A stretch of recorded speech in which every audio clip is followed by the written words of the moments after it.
Assalamualaikum warahmatullahi wabarakatuh. Selamat pagi anak-anak. Bagaimana kabar kalian hari ini? Semoga senantiasa dalam lindungan dan rahmat Allah Subhanahu wa taala. Berjumpa lagi dalam pembelajaran sejarah kebudayaan Islam. Kalau pada pertemuan kemarin kita telah membahas tentang hijrah Nabi Muhammad SAW ke Madinah. Nah, pada pertemuan kali ini kita akan membahas tentang strategi dakwah Nabi Muhammad SAW di Madinah. Sebelumnya Bapak ingatkan, untuk melakukan absensi, yang pertama melalui aplikasi e-learning. Yang kedua, untuk memastikan kalian telah melihat video pembelajaran ini, kalian juga lakukan absensi melalui komen di YouTube, yakni dengan cara menulis nama, kelas, dan nomor absen. Baik, sebelum pembelajaran kita mulai, mari bersama-sama kita berdoa dengan mengucapkan basmalah. Semoga apa yang akan kita pelajari pada pagi hari ini dapat memberikan manfaat kepada kita diberikan kemudahan dalam memahami, dan kita bisa mengambil ibrah atau pelajaran dari pembelajaran pada pagi hari ini. Berdoa, mulai. Bismillahirrahmanirrahim. Nah, dalam hal ini, untuk strategi atau pola dakwah Nabi Muhammad SAW di Madinah, ada beberapa langkah-langkah yang dilakukan oleh Rasulullah. Yang pertama, yakni membangun masjid. Yang kedua, mempersaudarakan kaum muslimin. Dan yang ketiga adalah perjanjian dengan Yahudi di Madinah. Langkah-langkah dakwah Nabi Muhammad SAW di Madinah, yang pertama adalah membangun masjid. Prioritas pertama yang dilakukan Nabi Muhammad SAW setibanya di Madinah adalah membangun masjid. Masjid tersebut dibangun di atas tanah milik kedua anak yatim, yaitu Sahal dan Suhail. Tanah tersebut dibeli oleh Rasulullah untuk pembangunan masjid dan untuk tempat tinggal. Jadi hal yang pertama dilakukan Rasulullah adalah membangun masjid, karena masjid adalah sarana yang sangat vital dan utama pada masa itu. Masjid memiliki multifungsi, antara lain sebagai tempat melaksanakan ibadah sholat.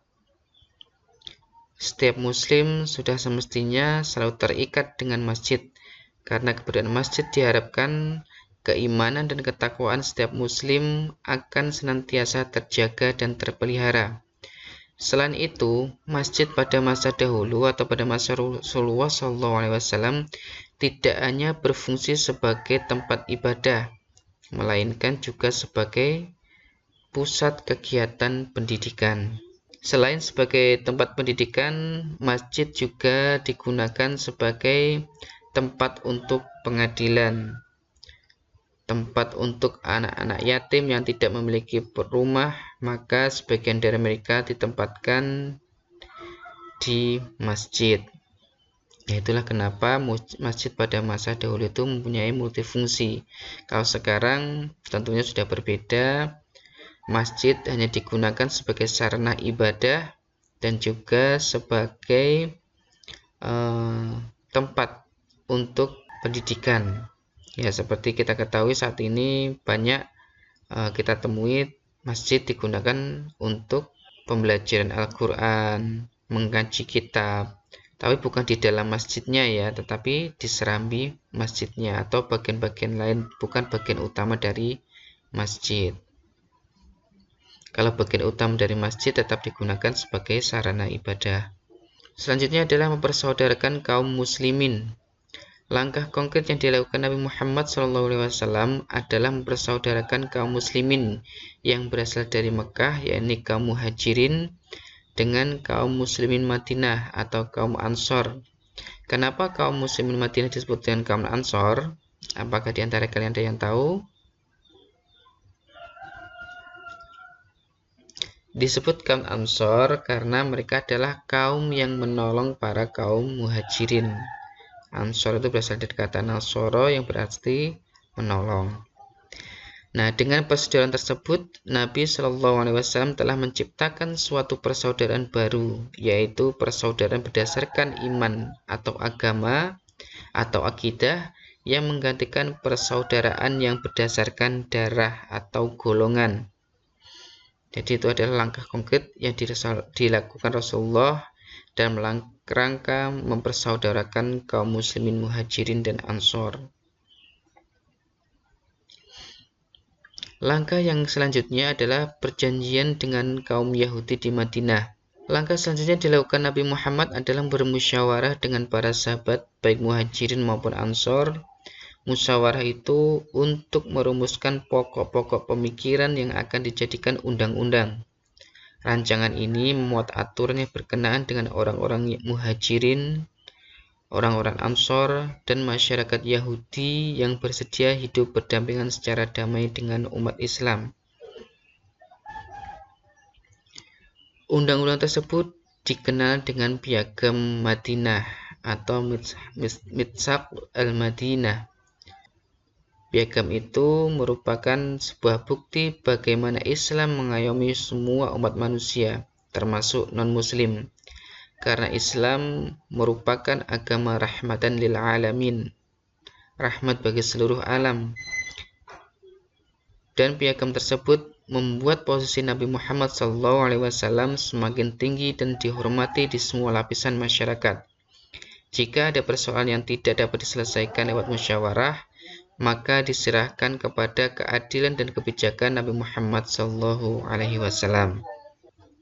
Beberapa suku dari kaum Yahudi menerima dengan baik piagam tersebut, tetapi ada beberapa yang lainnya menolak, yaitu suku Bani Nadir, Bani Quraidah, dan Bani Qainuqa. Bahkan mereka bersekutu dengan kafir Quraisy untuk menghancurkan kaum muslimin. Akhirnya mereka diusir dari kota Madinah sehingga tidak ada lagi masyarakat Yahudi yang tinggal di Madinah.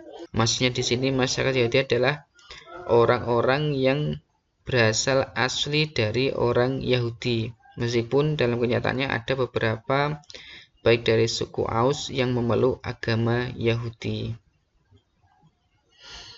Nah, ini adalah isi dari Piagam Madinah. Sebenarnya Piagam Madinah ada kurang lebih sekitar 47 pasal.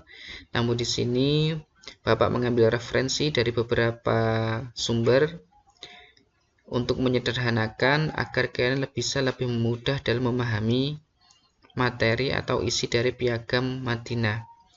Yakni dalam bidang politik dan keamanan, bahwasanya seluruh kaum muslimin dan Yahudi yang tergabung dalam perjanjian dikategorikan sebagai satu umat dan wajib berjuang bersama-sama dalam menciptakan keamanan nasional dan bela negara bila sewaktu-waktu ada serangan musuh dari luar.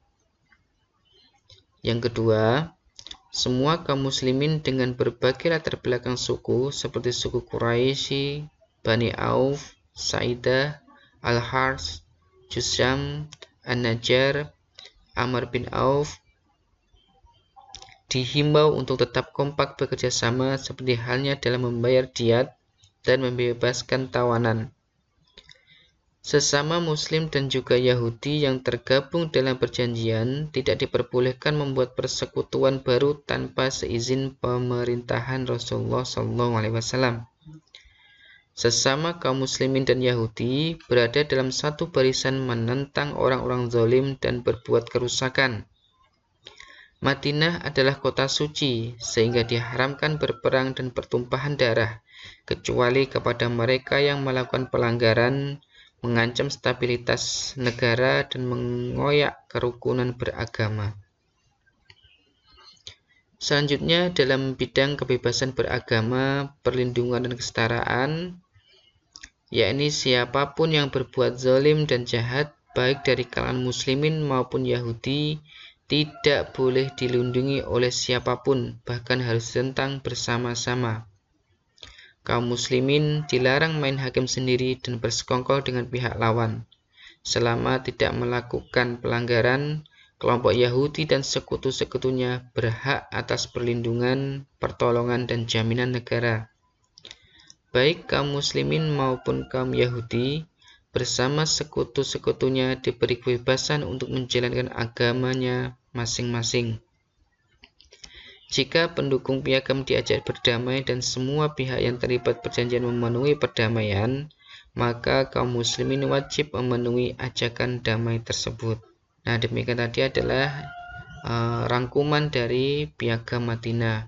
Untuk lengkapnya nanti bisa kalian lihat di akhir slide ini ya Bapak tunjukkan Piagam Madinah secara lengkap. Langkah-langkah Nabi Muhammad SAW yang selanjutnya yakni membangun perekonomian masyarakat Madinah. Yakni yang pertama, beliau mempersaudarakan kaum Muhajirin dan Ansor. Persaudaraan berlandaskan iman, bukan persaudaraan berlandaskan darah, sehingga kaum Ansor dapat menjamin dan membantu saudaranya kaum Muhajirin dalam memenuhi kebutuhan hidupnya. Yang kedua, menempatkan orang-orang fakir miskin yang tidak punya tempat tinggal di masjid. Mereka dikenal dengan Ahlus Suffah, yaitu orang-orang miskin atau sedang menuntut ilmu dan tinggal di laman masjid, yaitu daerah sekitar masjid. Selanjutnya, bekerja sama dengan kaum Ansor menciptakan lapangan pekerjaan bagi kaum Muhajirin. Kaum Muhajirin tidak mau menjadi beban bagi kaum Ansor, sehingga adanya lapangan pekerja memberikan mereka untuk memperoleh nafkah dengan hasil keringat mereka sendiri. Selanjutnya, Nabi Muhammad SAW menganjurkan bagi kaum Muhajirin yang mempunyai pengalaman dagang dan modal sebagai pedagang. Maksudnya adalah menganjurkan bagi kaum Muhajirin yang sudah mempunyai pengalaman dagang dan memiliki modal sebagai pedagang untuk melanjutkan profesinya sebagai pedagang. Selanjutnya, bagi kaum Muhajirin yang tidak mempunyai modal, Nabi Muhammad SAW menganjurkan mereka agar bekerja sebagai petani. Karena di Madinah dikenal dengan tanah yang subur dan memiliki hasil pertanian yang bagus, terutama buah kurma dengan berbagai jenisnya. Mengefektifkan zakat dan memperkuat jalinan antara pemberi zakat dan penerima zakat. Setelah menerima perintah zakat serta adanya pembinaan perekonomian umat Islam, pembinaan perekonomian umat Islam lebih mendapat perhatian. Dengan demikian, Nabi Muhammad SAW memerintahkan agar efektivitas dalam zakat serta dalam memperkuat jalinan antar pemberi zakat dan penerima zakat lebih mendapatkan perhatian. Mengupayakan pembangunan pasar di Madinah. Selama tinggal di Madinah, Nabi Muhammad menjalankan pembangunan pada semua aspek, tidak hanya berkaitan dengan akhlak dan ibadah, namun juga ekonomi. Di Madinah, pasar merupakan saksi sejarah upaya Rasulullah dalam membangun ekonomi umat.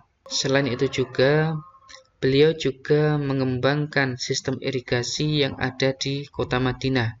Tujuannya agar pertanian di Madinah menjadi lebih maju lagi, sehingga perekonomian masyarakat Madinah bisa lebih berkembang lagi. Alhamdulillah, mungkin itu yang bisa Bapak sampaikan untuk hari ini. Apabila ada pertanyaan, bisa ditanyakan melalui grup WhatsApp ataupun melalui chat yang ada di kolom komen video ini. Marilah bersama-sama kita mengucapkan hamdalah. Alhamdulillahirabbil alamin. Akhirul kalam. Wassalamualaikum warahmatullahi wabarakatuh.